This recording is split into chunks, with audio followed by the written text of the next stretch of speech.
Você já viu o Up da Volkswagen elétrico 100%?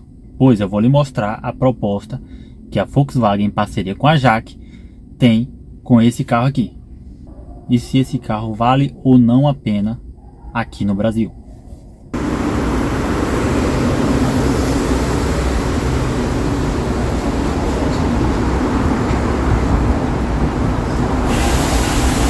Eu saí daqui de Feira, peguei um voo direto para Recife, onde fui fazer o test drive no EJS1 da JAC, que foi produzido em parceria com a Volkswagen, né? Então ele é a carroceria do Up, só que todo repaginado, tanto interna como um pouco da externa. Vocês vão ver bastante semelhança na externa. E na interna também, alguns detalhes vocês vão perceber que é Volkswagen. Essa foi também a primeira viagem que eu fiz com um carro elétrico, 100% elétrico, no Nordeste, de Recife a Feira Santana, próximo a Salvador.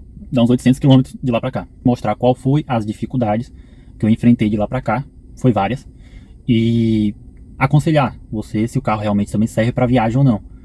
O que não foi a proposta. Eu tive lá para poder fazer o teste, além do frete ter sido muito caro de lá para cá, e eu pensei, bom, se o carro é elétrico, não vou gastar quase nada de combustível, não vou gastar nada de combustível, gastei em eletropostos para chegar aqui com alimentação e o voo até lá. Chegando em Recife, fui bem atendido, fiz a compra do carro, emplaquei em Pernambuco mesmo, que já é uma vantagem do estado de carros elétricos ser isentos de IPVA, então isso já é um custo a menos para mim, porque o valor do carro é alto, é 150 mil, né, tá na faixa de 150 mil, eu consegui um bom desconto que eu comprei de 137 mil, dei 40 mil de entrada e financiei para 60 vezes o restante, 97 mil, e saiu uma parcela de 2.700, com IPVA grátis, e a manutenção de carro elétrico é 7 vezes menor que um carro a combustão convencional.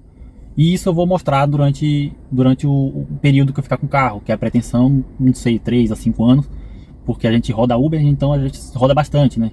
Devo ficar um bom tempo com ele. E eu não devo vender depois desse período, eu vou passar para minha esposa e eu vou adquirir provavelmente outro da JAC, ou o que tiver melhor para aquisição, né?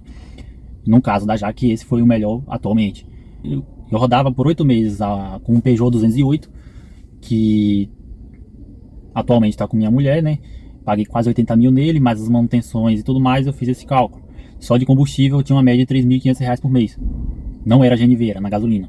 GNV aqui na minha cidade não compensa tanto. Eu pegando a parcela de 2.700, ficou ainda um valor menor do que eu pagava só em combustível com o carro a gasolina. Aí vem a manutenção, que pelo que eu via tabelado, então a manutenção fora da tabela vai ser de pneus, amortecedores e essas coisas demais. Então acredito que vai ficar bem menos esse valor no final das contas. A tabela dele está entre 300 e 400 reais. Eu acho que talvez seja até menos, se não me engano, a cada 10 mil. Isso sendo uma manutenção praticamente fixa nesse valor, né? Aí tem um seguro, que vai depender do seu perfil. Eu acredito que vai ficar nessa minha média, que foi de 300 reais mensais, o seguro do carro. Nessa viagem vindo de Recife, eu fiz a compra do carro, um dia, mais ou menos 2 dias.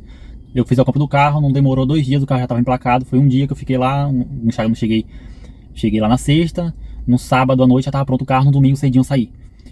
Assim que eu saí de lá, eu fui pro primeiro eletroposto, lá pertinho de Recife mesmo, até para testar, porque não sabia como carregava.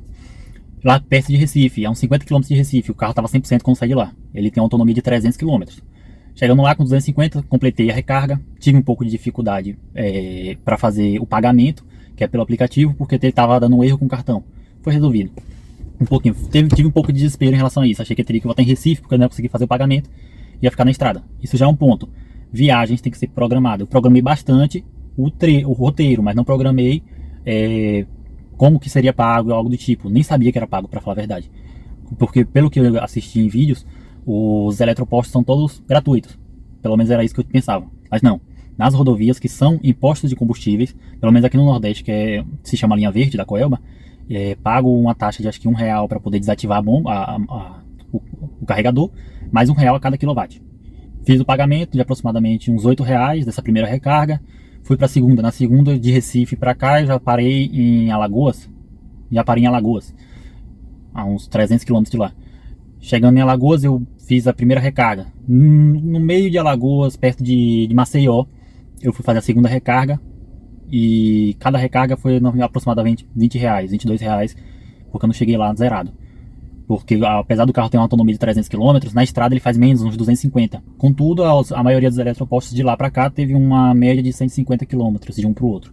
Chegando nesse segundo eletroposto, já saí, já era noite, 6 horas da noite. Tinha tomado banho no próprio posto, tem uma infraestrutura muito boa. Tomei café e segui viagem. Seguindo viagem, indo agora para Sergipe, que seria o terceiro ponto que eu ia fazer a carga. Em Sergipe, assim que eu saí, rodei uns 50 km mais ou menos. Eu ultrapassando um caminhão, caiu um toco de cima do caminhão. Esse toco eu desviei, não pegou na roda dianteira, mas pegou na traseira. E aí que bateu o desespero, porque rasgou o pneu traseiro e o carro não tem step. E eu errei em sair da cidade e fazer uma viagem sem step. Eu poderia ter comprado. Não achei que aconteceu pior comigo, mas eu achei que não teria acontecido nada comigo durante essa viagem, seria tranquila. Não me precavi. Então, isso já eram quase 8 horas da noite, não tinha mais trânsito nenhum na rodovia. Apesar de ser duplicada, é totalmente escura. Quando eu ia fazer essa ultrapassagem, rasgou o pneu e parei no acostamento. Eu já sabia que não tinha step, eu viajei sabendo. Mas ele tem ele tinha uma espuma que você preenche o furo, vamos dizer assim. Mas eu acho que é até 4 milímetros, é furo de prego, alguma coisa do tipo, não rasgo. No desespero eu usei, né? Não funcionou, obviamente, era um rasgo no pneu. E aí, não sei o que aconteceu, eu saí de lá e pior, eu saí também sem seguro. Foi completamente loucura, eu fiquei apaixonado pelo carro e só queria levar ele pra casa.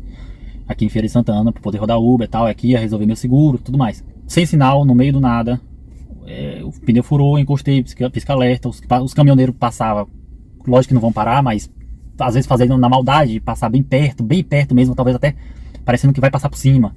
E isso me deu bastante medo por estar sozinho, sem sinal, sem como ligar pra ninguém. Mas deu uns 4 minutinhos mais ou menos, o outro lado da rodovia, não tinha como ter acesso ao outro lado da rodovia, porque ela é fechada, mas ele passou, eu sinalizei e ele parou, porque normalmente quando é guincho de seguradora não para. Ele parou, ele disse que estava voltando para Alagoas, para Maceió, e não podia voltar. Eu teria que ir com o carro furado, fazer o retorno e ir para o outro lado da via para ele poder me guinchar. Ele não podia sair da rota também, por conta de ser seguradora. Ele disse que podia me esperar, mas não podia fazer o retorno para me buscar e depois fazer o retorno novamente para continuar indo para Maceió. Então com isso eu entrei em desespero, né? Mas aí assim que eu ia ligar o carro para poder fazer o retorno, eu sabia que ia acabar com minha jante. Outro ponto, essa jante eu pesquisei, ela é R$1.500, apenas um aro, uma roda apenas. O pneu já tinha condenado. Aí ele sinalizou de lá. Sinalizando, ele informou que apareceu um chamado para ele. Sentido que eu tava indo. Sentido, no caso, sentido sul, né? Sentido Feira. Mas ele ia pegar uns 100 km de lá. Aí eu esperei, por sorte, ele fez a volta. Não perdi o pneu, a roda também, né? Ele fez a volta e enguinchou meu carro, né? Até a borracharia mais próxima. Chegando lá, não tinha como. Eu consegui um pneu também usado. Isso já era umas 10 horas para 11 horas da noite já.